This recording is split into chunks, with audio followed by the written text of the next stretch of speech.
it felt like I had a lot of weight on my shoulders, especially being like this whole crazy kid thing and Mr. Peace and Positivity and all these things. I felt like I had to be this great, always had, Persona. yeah, you know what I'm saying? And then eventually, like, it felt like there was two different people. It was like Chris and then Crazy Kid. Crazy Kid on the camera, always happy, da da da da. You know, that's what you see in public. He's all happy, he's good, da da da. And then there was Chris, who was at home, who was like hated everything, was super upset with life, and didn't know where he was going. So I think I actually talked to one of my boys first, and I was like, "Yo, like this is like life is just like not it right now. Like I'm tired all the time. I'm sad all the time. This, that, and the third." And you know, like when your boys like talk to you, it's not gonna be like no, like Dr. Phil. They're actually gonna talk to you. But then, yeah, like I think it was my boy Will. He broke it down. He was like, "Hey, brother, like you don't got to be that all the time. You don't have to be like you're a normal person. You're human. Like you're gonna feel some type of way some days. Like you don't have to be that every day."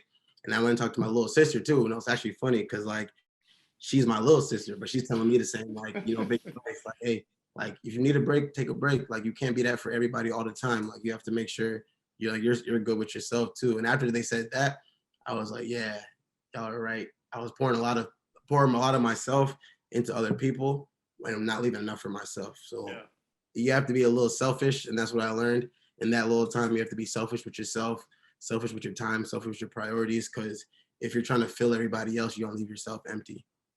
for sure. Yeah, you can't. At the end of the day, you can't pour from an empty cup. Exactly. So, okay. Well, for one, thank you for sharing that. So you talk about your community. I love that you gave love to the men and the women in your life. Of course, like obviously, again, this is a podcast for Black men, but there's no Black men without Black women, Man, right? shout out to all the Black queens, all the Black moms, all y'all holding it down. Without, like I'm telling y'all, they're the backbone of the Black man community. Like my girl, shout out to her. Like she's really been like a big help. It's like at the end of the day, like if y'all single, you know, be single, have fun. But when y'all actually do find that person, like appreciate that person, because like that's like your teammate, like your best friend, where you can like really sit down and like bounce ideas off of. And even if you're feeling some type of way, that's the one person you can actually like be 100 with and let her know, like, hey, I'm not feeling good. This is why I'm not feeling this way. And you have somebody to actually like, you know, bounce stuff off of. Because like you were saying, that internalizing everything, I was on that for a little bit when I was younger, but that ended up with like more anger issues. Like, because I'd be so angry all the It'll time, do it. you know, snap. But like having somebody to like, yo, babe, like this today, whoop de whoop, like even small stuff like that, just getting that little stuff out, like help goes a long way. And you gotta find, even if it's not a girlfriend, find a friend, find like a coworker, like somebody you feel like you can just let the little stuff out with. Because eventually, once you're comfortable letting like the smaller stuff out, you can let the bigger stuff out. You know what I'm saying? Yeah, And then it's easier to like let that stuff come out for you. You know what I'm saying? A lot of the little stuff, like you feel like it doesn't bug you, but in the back of your head, you're still upset about something. You're still mad about that little thing, and that becomes a big thing, and then you start popping off at whoever, you know. So shout out to all the women out there. Shout out to all the moms. Shout out to all the beautiful queens. We appreciate y'all. We cannot do nothing without for sure. You speaking facts. You're preaching right y'all. now. So as we wrap up here, I want to know. You talk about being a Black man and growing into the man that you obviously want to become, and that you already are, right? Talk to me about your manhood. Like, what do you see? Like, when you look yourself in the mirror, how do you define your Blackness, and how do you define you being a Black man on top of Yeah, I honestly be different. Be different. That's like the only way I can put it, is just be different. Like I feel like we're all caged into these social norms and like these boxes of like what you have to be, and like you have to be do this to be this amount of Black, or you have to do this to be this kind of man, or this, that, and the third. And I feel like me also being raised in like a almost all woman house helped me like see the other side of like, okay, there's things that like men do to women, or like in like not disrespect, but like in respects to women, that end up being disrespectful, that we don't even realize because we're not looking at it from the other side. So long story short, be different in a way of like not always following what everybody's saying, and not always following what you feel like that's a social norm. Like I've been getting mani petty since I was like 12. You know what I'm saying? Like small stuff like that, where it's like self-care is a thing that people like act like, oh, that's gay or this, that, and the third. And it's like taking care of yourself isn't that. Being you isn't like, it doesn't, you know, you don't have to fit somebody else's box or definition of being a man or being a black man. Find your definition and be that, and be true to that. Because I realized now, recently I was talking to my big brother, like we're in a world where like we have to wake up, put a mask on, go out and be somebody else for somebody to go pay us. You know what I'm saying? You got to go to work. You got to change your voice. You got to act like, you know, act a whole different person. And I did that at work. I'm like, yeah, bro, I can't do this no more. I can't talk all extra proper and like be all, you know, over accommodating for everybody when nobody's doing that for me. You know what I'm saying? Like try a little experiment. Try walking in a crowd and don't move for people. See how many people bump into you. Like it's stuff like that where it's like you're going out your way to make everybody else feel comfortable, but at the end of the day, like you're not being true to yourself. So be different, find your definition, and just be that. Be you, 100%. Just be you. Me, I feel like I always call myself a cool nerd. I like all the cool black stuff, but I still watch anime and comic. You know what I'm saying? Like, For sure. you find whatever, yeah, you know what I'm saying? Like, you find what you like, you find what you do, and as long as you're you, people gonna gravitate towards that. You know what I'm saying? When you try to be something you're not, that's when people are like, oh yeah, he weird or he's trying to do this and the third. Just be you. There's no definition of like the perfect black person or like the good black person. Just find whatever that means to you and just be that.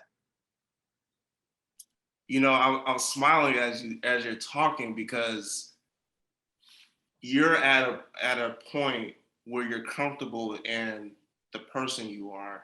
You're comfortable in your manhood and your blackness at age 21, right? And that's something that I literally just overcame. I would say probably a year or two ago. Just being comfortable in who I am, and a big reason on why I started this whole podcast is just for men to realize that, like, hey, be comfortable in your own skin, be comfortable in who you are.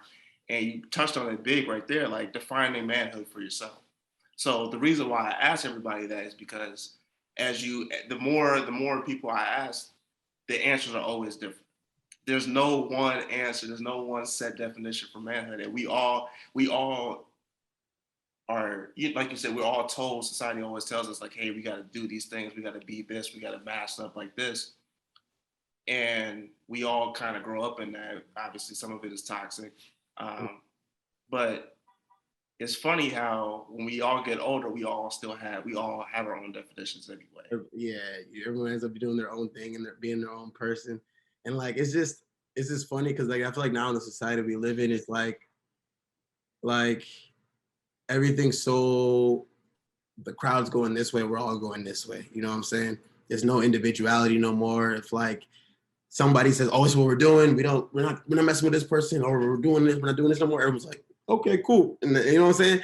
And you're not even doing it because that's how you feel no more. It's just because everybody else is doing it. You don't want to feel like you're on the wrong side of what's going on. You know what I'm saying? Like, it's just funny because it's like at the end of the day, when you really ask people like, what do you actually feel about certain things, or like, what would you want to do? It's not what the majority is doing.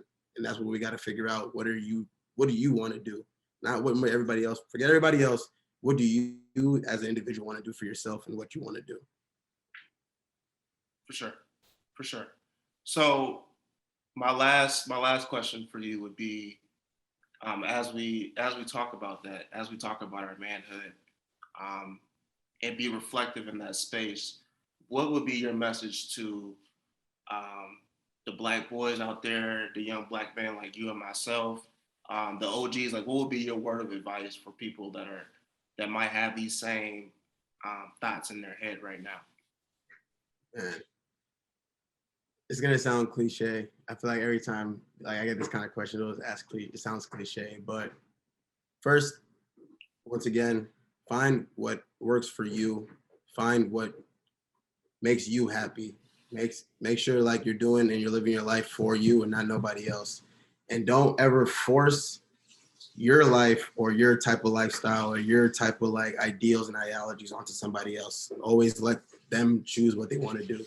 Because a lot of people like, oh, you gotta be a man, you gotta do this, then the third, da-da-da. If you don't do this, you're not a man. But it's like, okay, I can still do this and the third, but it's not the way you're doing it. You know what I'm saying? So find whatever works for you and just be you 100%. Just stay true to yourself and you're gonna be good. And like, if female's not coming or money's not coming or whatever is not coming, just know once you figure out when you're 100% with you, everything else falls in line. I promise you. They'll gravitate, females will gravitate towards the confidence and the love you have for yourself. They'll gravitate towards everything that you're perpetuating and putting out there. Because eventually people are gonna notice, like, okay, you cool, you know, you know, and then Sure. people will gravitate towards that. The job you was looking for, you probably won't get that one. You probably get a better one just because, you know, you're being you got more connections, you're doing this and the third. Don't try to conform and fit everybody else's mold.